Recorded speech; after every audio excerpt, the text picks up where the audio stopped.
Siapakah Albani? Apakah emang kita harus ikut Syekh Albani dalam hadis sahih, disahihkan Albani, dhaifkan Albani? Kita cek dulu.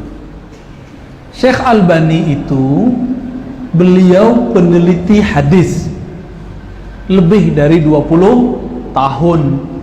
Itu harus diakui. Dan beliau punya karya banyak. Makanya Syekh Said Mamduh, gurunya antum di Mesir, memasukkan beliau ke daftar ahli hadis. Siapa yang masukin? Syekh Said Mamduh, murid terbaik Syekh Yasin Al-Fadani dalam ilmu hadis. Murid terbaik siapa? Syekh Yasin Al-Fadani dalam ilmu hadis. Beliau juga murid dari Sidi Abdullah Al-Ghumari. Lalu masalahnya apa? Kita cek apakah Syekh Said Mamduh membiarkan begitu saja? Enggak. Meskipun digolongkan ahli hadis, tapi Syekh Albani dikritik, bahkan dikeroyok habis-habisan oleh ulama.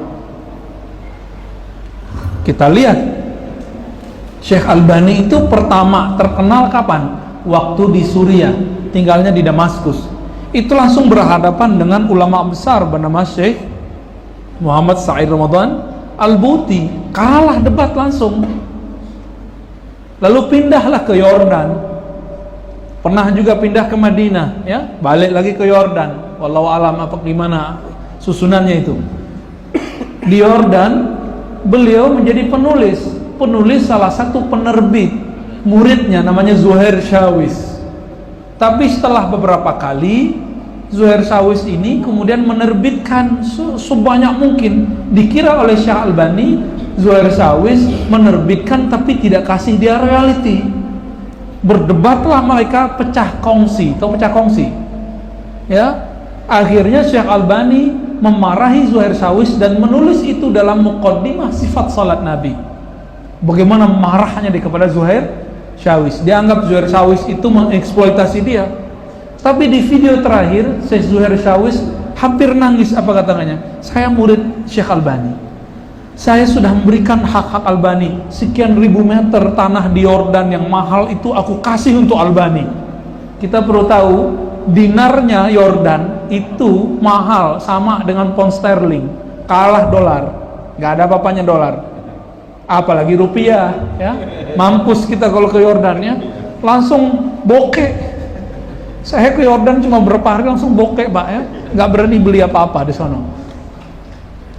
Itu Syekh Albani udah diberi macam-macam, tapi dia dihasut oleh beberapa murid yang lain yang melihat kedekatan Syekh Zuhair Shawis terlalu dekat kepada Syekh Albani. Maka antum hati-hati, saya hati-hati. Kedekatan itu terkadang jika berlebihan, kadang membuat itu menjadi awal permusuhan yang luar biasa. Jadi sama orang jangan dekat amat, ya. Dekat boleh, tapi jangan terlalu ta'assub, fanatisme. Pecah kongsi sudah. Lalu Syekh Albani pernah bertugas, ya, diundang jadi dosen di mana? Nah, ini ajaib nih, di Madinah. Nggak pernah kuliah tapi jadi dosen, mirip kayak Buya Hamka. Nggak pernah kuliah tapi jadi dosen. Tapi karena beliau nggak pernah jadi mahasiswa, langsung aja jadi syekh, maka cara ngajarnya beda dengan cara ngajar dosen. Cocoknya sama pengajian. Beliau berfatwa agar mengeluarkan kubur Nabi dari Masjid Nabawi. Akhirnya nggak lama konflik lagi, keluar lagi. Walhasil Syekh Albani penuh kontroversial. Saya sudah teliti, Syekh Albani punya satu sanad hadis dari Syekh Raghib At-Tabbagh. Namun info terakhir dari Syekh Ali Jum'ah bahwa beliau telah merobek ijazahnya. Wallahu alam, ya. Beliau nggak menghargai lagi ijazahnya. Tapi dalam Sahih Abi Dawud dia cerita, Syekhi fil ijazah Syekh Muhammad Raghib Tabbagh. Dia sebut Syekh dalam mengijazahkan. Satu doang ijazahnya ada. Semoga dengan ijazah itu Syekh Albani termasuk ahli hadis bersanad, tidak hanya ahli hadis peneliti. Ahli hadis itu bisa non muslim loh. Mau tahu ahli hadis non muslim? Mau tahu? Namanya Wensing. Pernah dengar? Dulu ada kitab, dulu semua syekh kiai punya, namanya Al-Mu'jam Al-Mufahras. Sebelum ada Google, belum ada aplikasi Syamilah, aplikasi ini dan itu, orang kalau cari hadis lewat Al-Mu'jam Mufahras. Itu pimpinan proyeknya namanya Wensing, ahli hadis orang Belanda. Tapi sampai mati tidak percaya hadis dari Rasulullah sallallahu alaihi wasallam. Ahli hadis, tapi kolbunya berhadas. Itu nasibnya, kasihan nggak tuh? Kasihan. Maka ahli hadis tuh nggak mesti mukmin, kan itu peneliti doang. Tapi kalau muhaddis pasti mukmin. Muhaddis itu yang man qala haddasana, yang meriwayatkan hadis langsung dari gurunya, dari fulan disebut muhaddis. Semoga Syekh Albani disebut muhaddis karena satu sanad itu cukup insyaallah. Ya. Saya kapan ternyuh dengan Syekh Albani? Setelah saya kritik Syekh Albani habis-habisan di pengajian-pengajian, ternyata sampailah kitab itu, Sifat Salat Nabi. Kita baca sampai akhir dari maghrib sampai isya. Di akhir dia berdoa, ya Rabb, jadikan aku orang di hari kiamat yang berkumpul di zumratil muhaddisin, di kelompok ahli hadis. Itu saya nangis tuh bacanya. Oh, ternyuh juga kita. Berarti Syekh Albani sebenarnya niatnya baik, cuma manhajnya tidak tepat. Jadi mungkinkah orang punya niat baik, manhajnya tidak bagus? Mungkin.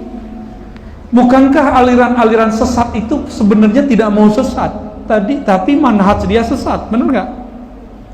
Mohon maaf, agama-agama lain tujuannya baik nggak? Tapi cara beragamanya benar nggak? Nggak benar. Apalagi dalam persoalan hadis. Syekh Albani itu seharusnya jadi peneliti hadis aja, nggak usah menjadi mufti. Tapi dia suka berfatwa, padahal dia tidak pernah kuliah, nggak pernah dapat ijazah untuk berfatwa. Kami untuk fatwa dapat ijazah dulu dari guru. Tapi sampai sekarang kita nggak pernah menilai diri kita bisa berfatwa, cuma nukil fatwa aja. Jadi bolehkah Syekh Albani dijadikan rujukan dalam sahih tidak sahih? Boleh dengan syarat. Dengan syarat apa? Tidak ada kontradiksi antara dia dengan ulama-ulama yang hufaz. Contohnya, Imam Tirmizi bilang hadisnya sahih atau hasan, terus Albani bilang dhaif, pakai Imam Tirmizi. Contohnya apa? Dulu pernah kita kasih contoh. Imam Tirmizi menyebut hadis mengazankan anak baru lahir, hadisnya sahih hasan. Tapi Syekh Albani bilang dhaif. Kita pakai mana? Imam Tirmizi. Imam Tirmizi murid siapa? Murid Bukhari. Gurunya ratusan. Syekh Albani gurunya cuma satu. Oh, Syekh Albani itu kutub buku, lebih kutub buku Imam Tirmizi. Ya, Syekh Albani banyak hafal hadis, yang benar. Buktikan kalau iya. Ya, kita udah dengar rekaman-rekaman Syekh Albani itu nggak hafal sanad hadis. Alhamdulillah kita minimal hafal lah satu sanad hadis inamal amal niat dari kita sampai ke Nabi ya. Nanti kita sambung-sambung dengan riwayat-riwayat yang lain, insya Allah. Ya, saya juga masih ngapalin Sahih Bukhari, belum selesai. Ya, semoga selesai sebelum wafat. Amin. Ya, biar nanti menjadi penghafal Sahih Bukhari, insya Allah. Oke, jadi Syekh Albani boleh dipakai dengan syarat apa? Tidak ada kontroversi dengan ulama.